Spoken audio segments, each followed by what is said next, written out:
What's up, guys? It's Ben from 10K Technology. I got a little bit of a edutainment video for you today. This one's going to be a little bit longer, maybe a couple parts to it, but I want to talk a lot about installed height of your springs. When you buy some 10K Technology springs, like for example, I got a box here, a full set of TK 560s. So when you get your box of springs and you open it up, you know, it's going to have a tag inside that tells you what it is. Target installed height is the first thing on there. It says the target installed height is 2 inches with a target lift of 675 to 725.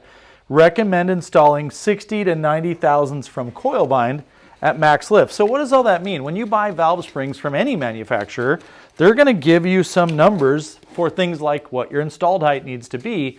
But the reality is you can set that as the engine builder and you can choose what you want those values to be. And most of it depends on how much room you have in your head and how much lift you have in the cam. So let's take a look. So if I was going to start out, what I would say is, okay, what's the worst case scenario? And that would be, I've got so much lift that my spring is compressed all the way down and it's a solid stack. So what I'm going to do is I'm going to pull this thing over here on my spring checker. I'm solid here, and over here I'm at 1.17 inches. Okay, so I'm going to write that down. So my solid height is 1.17 inches. So now what I got to think about is when we think about the spring's installed height, what I'm talking about is the distance that the spring sits at when the camshaft is at rest, when you're on the base circle. So from the underside of my retainer to the base of my spring. Now here on this demonstration head, it's bare on the aluminum, but most of the time you're not going to have that situation. You're going to have a spring locator. That's a hardened steel piece that's going to go in there and basically protect the cylinder head, but also go in there and have a step that locates the spring on there. So this step diameter is important that it matches your spring. So there's various part numbers out there. For ours, I often tell people to go to Pack Racing and buy their S112. It's a 570 hole to go around the guide. It's got like a 890 step in it, and that fits real good to locate the spring at the bottom. That way the spring's not moving all around in there. So you got to think about the thickness of the locator. In this case, that's 60 thousandths of an inch thick. So I go, well, I'm solid here at 170 plus 60 thou for my locator. Okay, so that's going to give me 0, that's 13, carry the 1. I'm going to be 1, 2, 30 there minimum. Okay, but now I got to think about if I had the locator and I had a lift of the camshaft that was getting me all the way down to inch 230, I'm going to be at solid, and I want some distance to that coil bind portion. And again, in the box, we recommend in there somewhere between 60 and 90. So let's just say, for example, I wanted 80. So I'd go in here and add another 0.080, right? So that's 0, 11. Now I need to be 1, 3, 10. And now what I'm going to do is go, okay, so that'll give me 80 thousandths distance to bind when I'm at max lift. So my installed height needs to be that plus whatever my lift is. So let's say, for example, I have 690 total lift, right? So if I said the lift is 0.690, that would give me a total installed height of 2 inches. So that's where that value kind of comes from in there. When you get springs from a manufacturer and it says target installed height is 2 inches and your target lift is 675 to 725, that's really a recommendation, because if I wanted to get more than 690 lift, I'm going to be closer than 80 thousandths to coil bind, and that's okay. You might be willing to do that. It will change things about the way the spring behaves, but people get way too carried away with what's my spring load. They say, what's my pressure on the seat? Well, first of all, can we please stop saying pressure? It's not PSI. It's not pounds per square inch. It's total load in pounds of force. So when I go in here and I put this thing over at, roughly 2 inches, you can see right now I've got about 136 pounds of force. And then I could go from there to whatever my max lift is, and that would give me the change in force over distance, which is what we call spring rate. So rate is important, frequency is important, all those things are important, but what's most important is these springs aren't going to work for you if you don't set the installed height correctly and you don't have the lift that you think you have, or you have more than you think. I have guys call me and say, man, I bought your springs and I put them in my engine and I can't get to max lift without binding the spring. And I'll say, well, okay, what's your installed height? And they'll say, oh gosh, I don't know. And they'll go measure and say, well, I'm inch 850. I'm like, well, okay, you can't get there. So let's talk about that installed height and how you would set that up. So I've got a cylinder head here, and normally what you're going to do is you're going to use a micrometer. I've got a bunch of different ones here for different sizes, different heights, and different, valve dimensions and whatever. So there's some things you want to watch out for, right? If I put this retainer in here, I want to make sure it fits on the outside of this cup and it doesn't fall inside there. Oftentimes it'll fall and have it on that step. That's not what you want. You want to have your retainer out here where you can, where you can actually measure it. And so this micrometer, as you spin it up or down, what you would do is you would take the spring out, put your locks and retainer in there, stick it in there. I've got one set up right here, like on my head, and I've got it, the retainer and the locks in there, and I'm going to spin it till it's tight, and then I can read it. And this one basically says that I'm 2 inches, looks like 2 inches, 145 thousandths, right? So I would take that value and go, okay, now, in addition to that, I'm going to subtract away my locator of 60 thou. I'm going to see what I have left and say, okay, that's, what did I see? 2,145. So if I say I'm 2,145, 2.145, hang on, 2.145, that's where I am now. I'm going to subtract 0.06, that's the thickness of my locator at the bottom. So I'm currently at 2.085, okay? So then what I'm going to do is go, okay, well, let's see, if I'm 2.085 and my target is 2 inches, for example, then I need 85 thousandths of shim in there. So you can buy hardened steel shims from lots of suppliers, Goodson and many other places. I keep mine on the shelf, and they come in increments of 15, you can see them over here, 15, 30, or 60 thou, right? So the closest I'm going to get to 85 is like use a 60 and a 30. I'm going to be 90. That gets me within 5 thousandths of an inch of my target installed height there of 2 inches.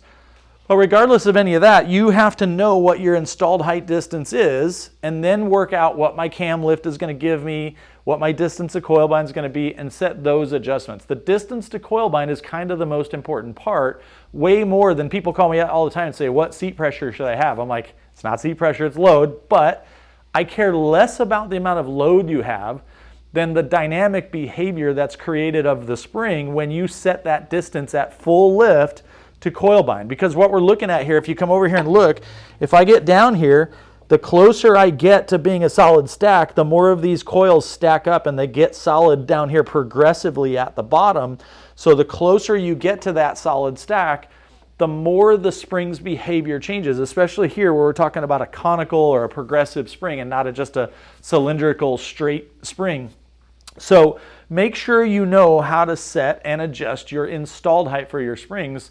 Really, before you even buy the springs, you should know. We publish all that data on the website. What's the installed height? What's the max lift you should have? What loads you should get at those installed heights?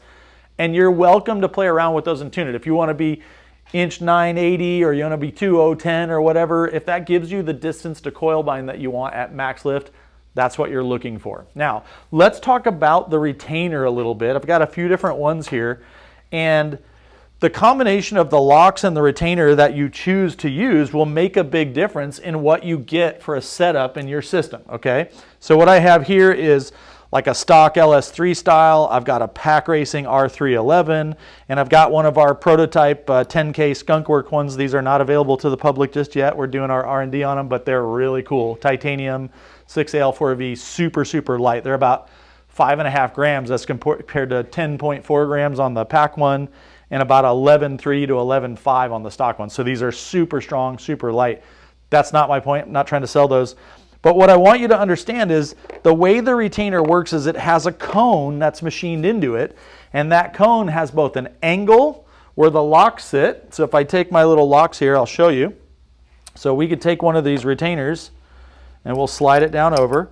Then I'm going to take my valve locks and try not to drop them here. They fit in the groove here. And the position of that bead in the lock determines whether it's a standard or a plus 50 or a minus 50. But that lock, what I want you to see here is it's a taper. It's a 7-degree taper on this particular one. So the taper angle that gets formed with the two lock halves should match the taper angle on the inside of my retainer. So as I bring that up, boom, now it's like a collet, and you can bring that out here and see that that is what is holding this whole system together. Your spring is pushing up on the bottom of this retainer, and it's pushing down on the head. That's where all your load's coming from. But how do we know if that's right? Well, when we are making and testing our retainers, we have a spec for the quality control process that we measure. Come over here and I'll give you a quick look. So on my new retainer that I'm testing, I have a technical drawing that I use, and my drawing gives me specs. If I'm machining these, the diameter's got to be this, plus or minus whatever. So our cone angle is difficult to measure, but the way we're going to do is we're going to use these gauge balls. These are like gauge pins. If you guys have ever used gauge pins, I got a set over there we'll talk about in a minute. These are not very expensive.